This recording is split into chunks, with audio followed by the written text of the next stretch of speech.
Warahmatullahi wabarakatuh. Alhamdulillahirabbil alamin wa bihi nasta'in wa ala umurid dunya waddin. Wassalatu wassalamu ala asyrofil anbiya'i wal mursalin wa ala alihi wa sahbihi ajmain amma ba'du. My name is Thirafi Kazhimi Yusuf. I'm from 11th grade RPL C in Senior High School, IDN Boarding School. Yeah, so today I want to give to you all about my presentation about Betawi. Why I share about this presentation? Because my culture is Betawi. Yeah, I am Betawi people, so I wanna share to you all about my culture, also Betawi. Yeah, and before I start, let me introduce myself. Yeah, like I said before, my name is Thirafi Kazhimi Yusuf, and I am 16 years old. I live in Tangerang Selatan, exactly in Pamulang, and my hobby is so many. And then there's so let's start about this presentation Betawi. Okay. The first is origin and history. The Betawis are one of the most recently formed ethnic group in Indonesia. They are a Creole ethnic group in that their ancestors came from various parts of Indonesia and abroad prior to the 19th century. The self-identity of Betawi people was not yet formed. The name Betawi are adopted from the native rendering of the term Batavia city, which is organically named after Batavia, an ancient Germany tribe. Batavia is now is Jakarta. In the 7th century, Dutch colonials began to import servants and laborers from all over the archipelago into Batavia. One of the earliest were Bali's selves, both from Bali and Ambon's. Americans subsequently other ethnic groups followed suit. They were Malays, Sundanese, Javanese, Minangkabau, Bugis, and Makassar. Foreign ethnic groups were also included such as Mardiker, Portuguese, Dutch, Arabs, Chinese, and Indian, who were originally brought to or attack to Batavia to work. Originally, series 17 to 18th century, the dwellers of Batavia were identified according to their ethnic of origin, either Sundanese, Javanese, Malay, Ambon, Bugis, Makassar, or Arab and Chinese. This was so in the Batavia census record that listed the immigrant ethnic background of Batavia citizens. They were separated into specific ethnic-based enclaves, kampungs, which is why in today's Jakarta there are some regions named after an ethnic-specific name such as Kampung Melayu, Kampung Bali, Makassar, and Kampung Ambon. Their ethnic groups merged and formed around the 18th to 19th centuries. It was not until late 19th or early 20th century that the group who would become the dwellers of Batavia referred to themselves as Betawi, which refers to a Creole Malay speaking ethnic group which has a mixed culture of different influences Malay, Sundanese to Arabic and Chinese. The term Betawi was first placed as an ethnic category in 1930 census of Batavia residents. The Betawi people have a culture district from the surrounding Sundanese and Javanese. The Betawis are known for their tradition in music and food. The Betawi are part of the Malay family because their tradition, custom, and language are categorized into the Malay culture. Like we say in this picture, there is ondel like in the past. There is children who is reading a Holy Quran, and this is Betawi in the past. Okay. Next language. The mixed language about Betawi.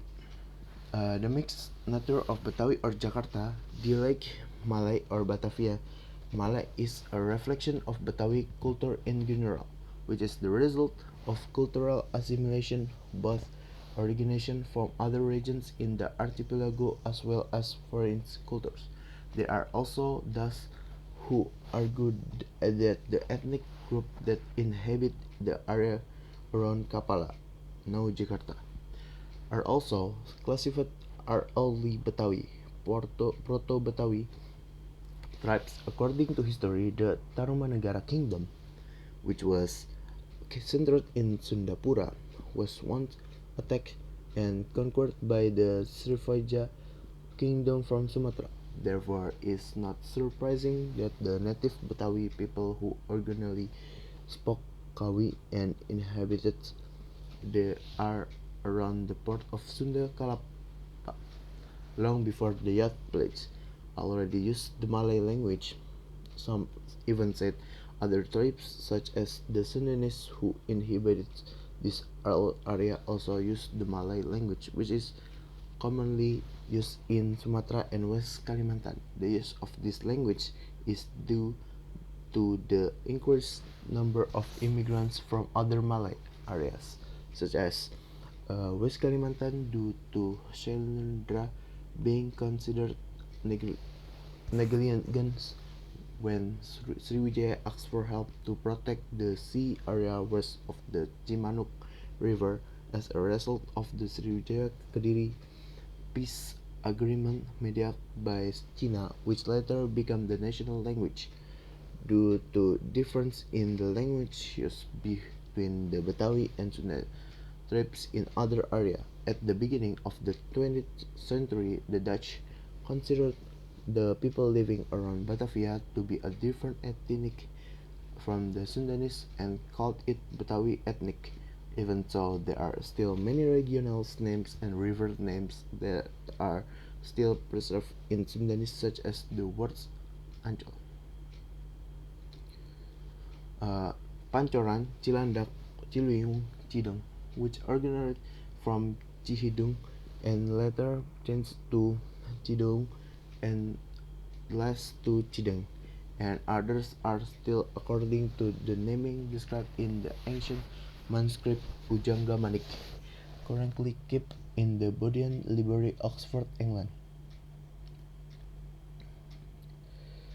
Although the formal language used in Jakarta in Indonesia, the informal or colloquial language is Indonesian with the Betawi dialect.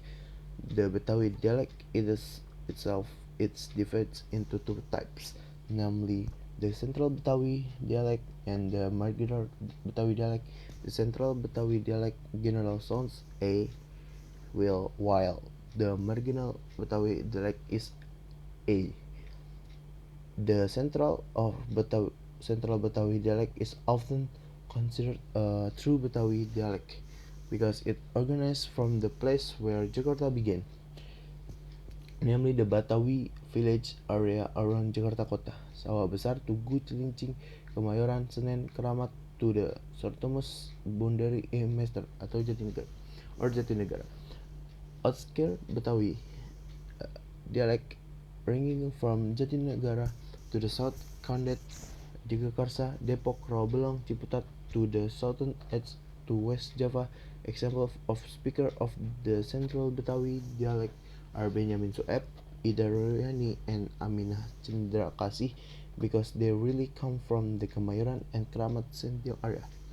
While examples of speakers of the suburban Betawi dialect are Mandra and Patio. The clearest example is when they say Kenape or why. The middle Betawi dialect clearly mentioned A, E, while the marginal Betawi A is hard as did as Ain, thus in reading the Quran.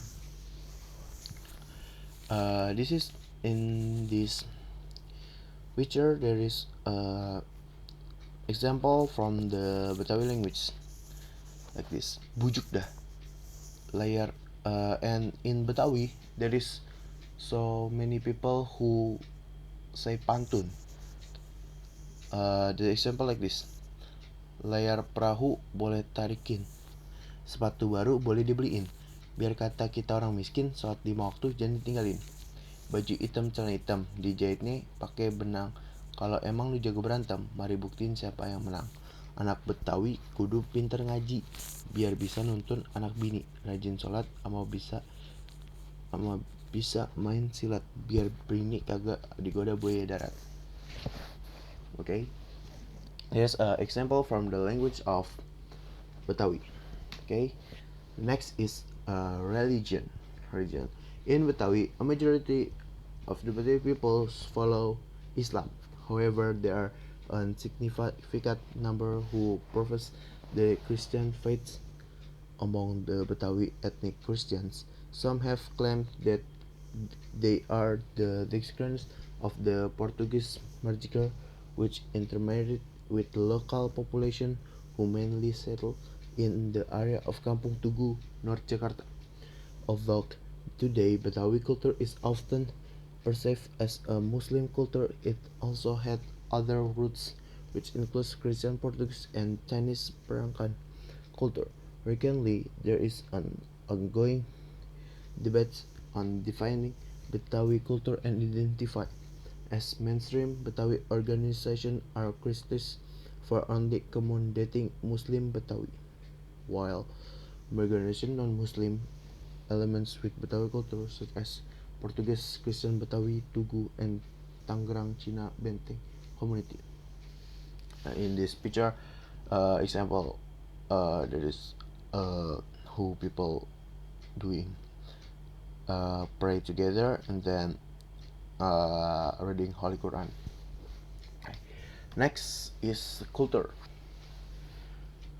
The culture and form of the Betawi people demonstrates the influence experienced by them throughout their history. Foreign influence are visible, such as Portuguese and Chinese influence on their music, and Sundanese, Javanese, and Chinese influence in their dance.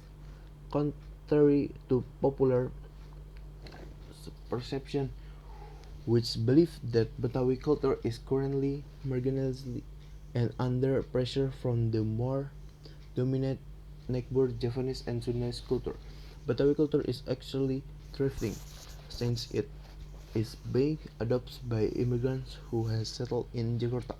The Betawi culture also has become an identifier for the city, promoted through municipal government patronage. The Betawi dialect is often spoken in TV show and drama. In culture is I wanna share to you all about dance and drama, ceremony, martial arts, and cuisines. Okay. The first is traditional dance. Traditional dance from Betawi. Maybe not all about traditional dance will I explain to you all, but just a little. Okay. The first is Tari Yapong. This is Tari Yapong. Yapong dance was first created by Bagong Kussudiarjo in 1975.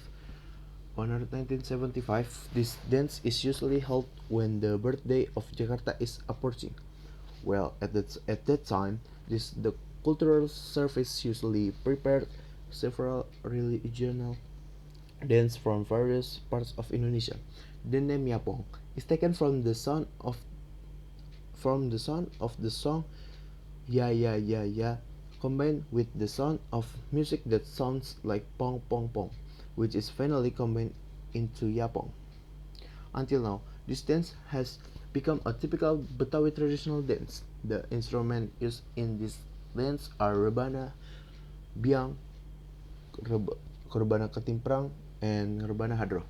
Along with the times, Yapong has incorporated into dance to combine traditional and modern into comparison art. The second is Tari Topeng. This is Tari Topeng. Betawi Max Dance is an art that combines drama, song, and dance if you look at it like a theater performance, but it has a dance. Confused, huh?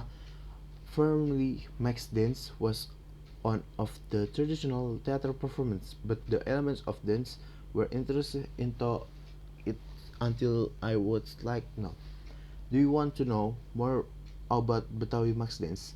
This dance has been recognized by foreign countries. You can see this dance when they are traditional coronation and wedding ceremonies. But unfortunately, Jakarta is already attached to modern culture. I myself don't know how the culture is Jakarta is. Are you interested in culture these days? The requirements are simple. You must have dance movements that are flexible, gentle, and use a happy expression. If the three criteria are included, you can start to register to participate in the max dance. Okay, after the max dance is after tari topeng, there is tari lenggang nyai. Tari lenggang nyai. This is tari lenggang nyai. This dance is called lenggang nyai because it tells the story of Nyai Dasima, a girl from Jakarta who is confused about choosing a life partner between the man from the Netherlands and Indonesia, and she finally decided on a man of Dutch descent but took her marriage. Nyai rebelled because of the rules made by her husband. Feeling that woman's rights were taken away, finally the story inspires an artist named Wiwik Widyastuti and created a dance called Lenggang Nyai dance. This dance uses gambang kromong music and a bright red costume with a headdress. If you can pay attention, there is a little nuance of the Chinese tradition. After traditional dance, there is ceremony.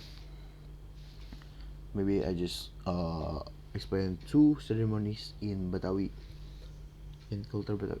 The first is traditional wedding ceremony.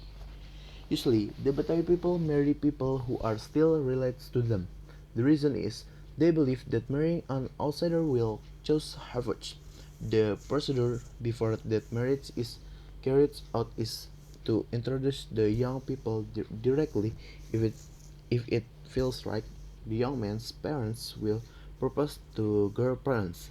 If both patients agree, they will determine the date to deliver the wedding shopping money, which is usually represented by someone else, namely relatives of both parties. On the opponent's day, a wedding ceremony is performed. After the marriage contract, the young man returns to his parents as does the girl. Okay. After that, the second is traditional cross-door marriage ceremony. During the other ceremony, the groom is brought to the house of the bride.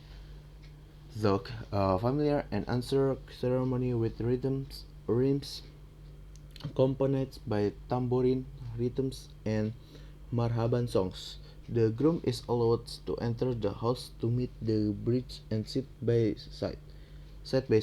After this event, the bride can follow her husband back home. Silat fighting shows are one of the scenes that always appear on the doorstep of a marriage. This, of course, is one of the Betawi tribal traditional ceremonial procession that the bride and groom must pass before their wedding. The ceremony begins with a procession of the prospective groom to his future wife's house in the position beside the tambourine ketimpring accompanied a number of relative broke offering in the form of crocodile bread, vegetable, money, special snacks, and traditional Betawi clothes. Okay, so that's about martial arts. Martial arts. In Betawi martial arts, there is Silat Betawi, which was not quite popular but recently has gained wider attention thanks to the popularity of Silat films such as The Raid. Betawi martial arts has roots in Betawi culture of Jagoan. culture of Jagoan tells touch guy or local hero that during colonial times often when again colonial authority respects the Dutch as thug and bandits but highly respected by local pribumi as native champions. In Betawi dialect, their style of pencaksilat is called main pukulan, lead playing strike, which relates to Sundanese main po. Notable schools among other are Bekasi, Beksi, and Singrik. Beksi is one of the most commonly practiced forms of silat in Gathered Jordan, and is distinguishable from other Betawi silat styles by its close distance combat style and lack of often integration. Okay, the next is Cuisine. Cuisine, uh, Cuisine. Like you see in here, there is six traditional food, but in real life is so many. But I just can explain you just six traditional food. Okay, the first is jengkol. Who doesn't know jengkol? Jengkol is so popular food, maybe go international. Jengkol from Betawi as well. Semur jengkol as typical Betawi dish is famous for its smell. The smell is so, yeah. For me, the smell is so bad. It's must For some people, the smell of jengkol can make them uncomfortable. But for jengkol fans, this is very popular. This dish is cooked with jengkol, which has a bitter taste. But after being cooked using various herbs and spice, jengkol is delicious to eat. But for me, I don't like jengkol. Okay. Second is kerak telur. Kerak telur. You can find kerak telur in tourism place like in Kota Tua, in Monas, and in others in streets of Jakarta. So many kerak telur in there. The egg curd has a savory and sticky taste and is indeed a favorite for Jakartans. This typical Betawi dish is made from food ingredients such as white gultik rice, chicken or duck eggs, dry roast dried shrimp until it becomes serundeng, then add with dried onions, then given fine spices such as roasted coconut and others. The unique things about this typical Betawi culinary is how to cook it. The egg is cooked when it half cooked will be turned over the pan, passing the hot charcoal from the brazier, then left like that until it's cooked, so that it becomes a crust. Okay, the third is soto Betawi, my favorite food also. Soto Betawi is a typical Betawi culinary dish from coconut milk with beef filling along with beef and other animal organs such as chicken. Many people love this type of Betawi soup.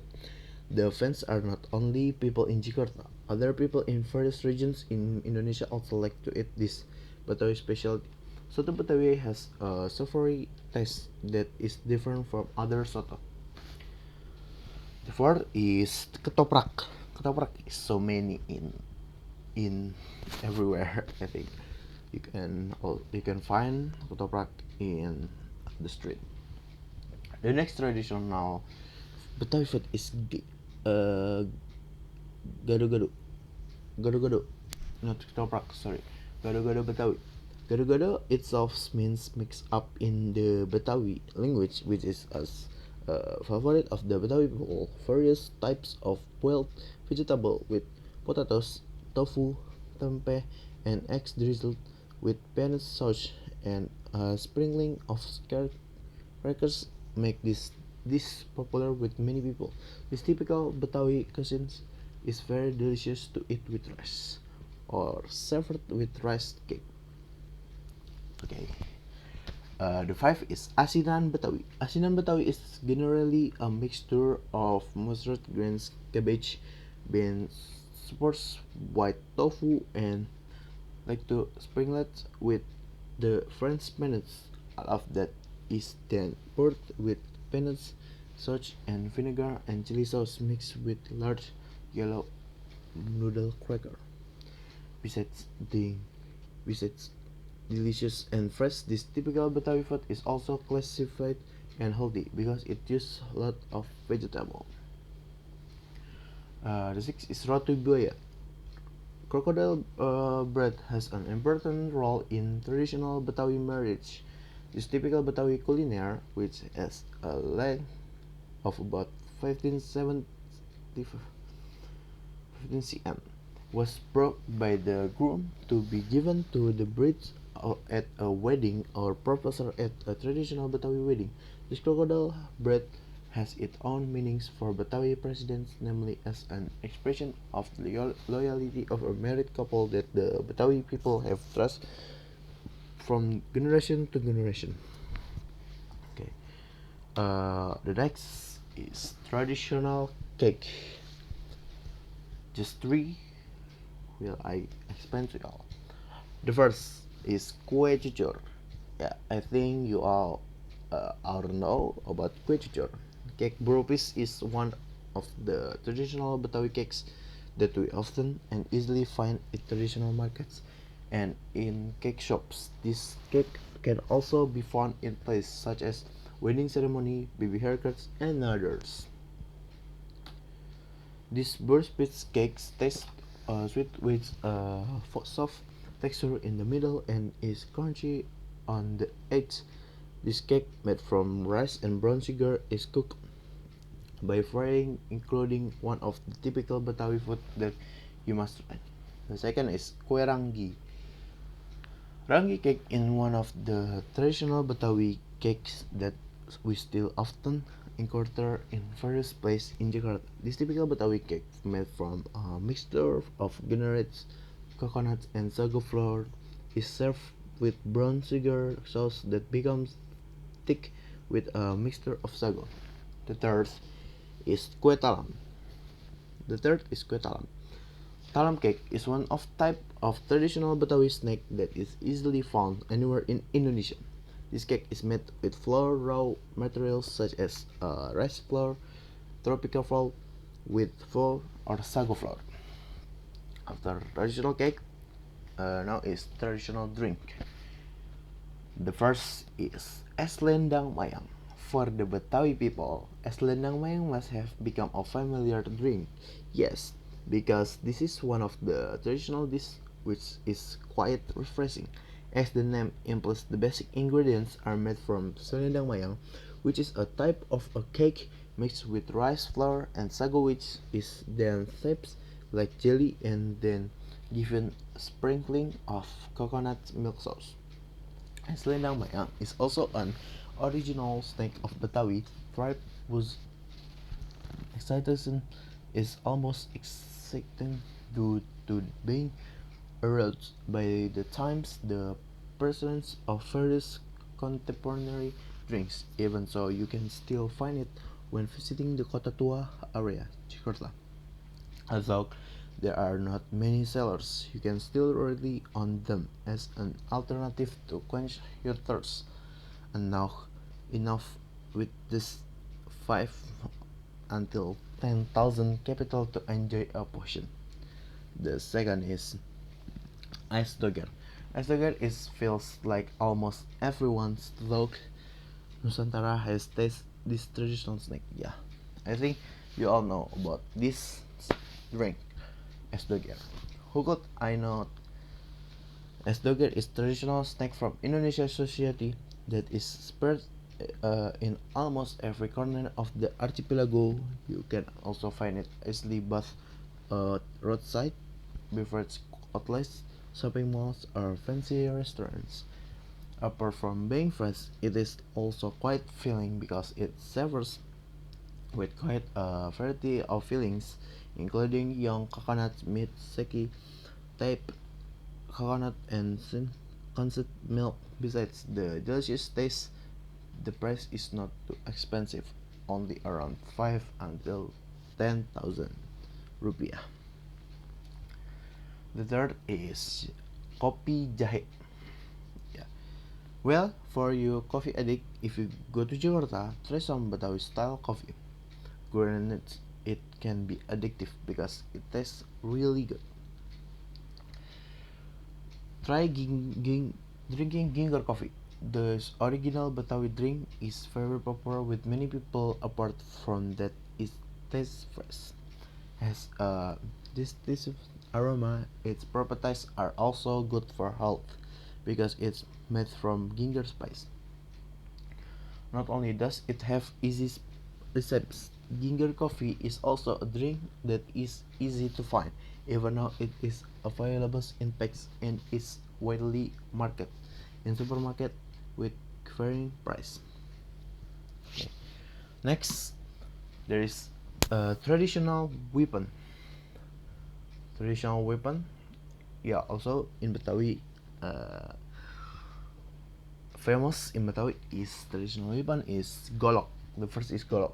Golok is a traditional Betawi weapon which some people refer to as gablongan. The naming is based on its use, which is used for household purpose. In addition, the gablongan is kept in the kitchen by the local community.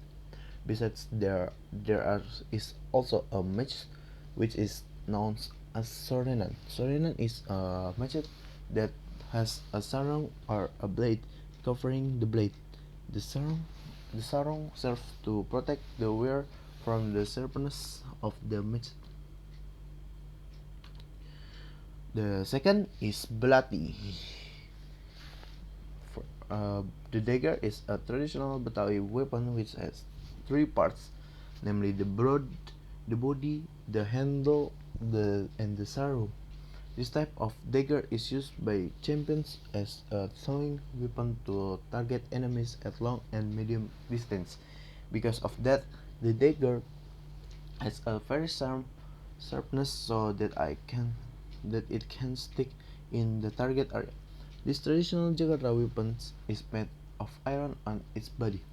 The handle is made of very hard wood of ivory, and the seat is made of hardwood and usually has the lion, Garuda, and snake dragon motif.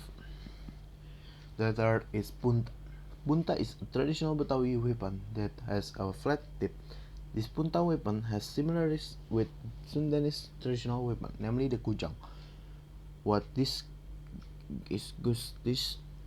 between the two is at pointly tip. The main action of a stun weapon is to attack or defend against a jumping squirrel that targets merchant's belongings. Okay. Next is traditional house. In this picture, there is three traditional house from Betawi. The first is rumah gudang. The second is rumah kebaya, and the third is rumah joglo.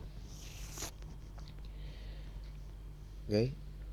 The first is rumah gudang, having a roof that is not much different from the roof of house in general. The warehouse roof tile that extends towards the side of the mall. Meanwhile, the position of the door is usually under the roof foundation, which forms an inverted V to prevent rainwater from entering the house or hitting the door. Usually, a canopy or additional use is given above the door. The second is rumah kebaya. I think you also ever look this house. And then after rumah kebaya, there is rumah joglo. Yeah. Okay. Rumah joglo, it turns out that not only the Japanese own the joglo house, but also the Betawi people. This is very evident from the shape of the roof, which resembles a pyramid rising in the middle, which then becomes increasing sloping of the front, back, and on both the left and right sides. This joglo house is an adopt style that Betawi people accept from Japanese culture. But if you enter the house, you can be sure that the interior ornaments and layout of the house are very different from the joglo house owned by the Japanese. Okay, maybe there's all from me from the material about Betawi culture. Yeah. Sorry if I've mistake from my words. And then yeah. Thank you for watching. And the last I say, Assalamualaikum warahmatullahi wabarakatuh.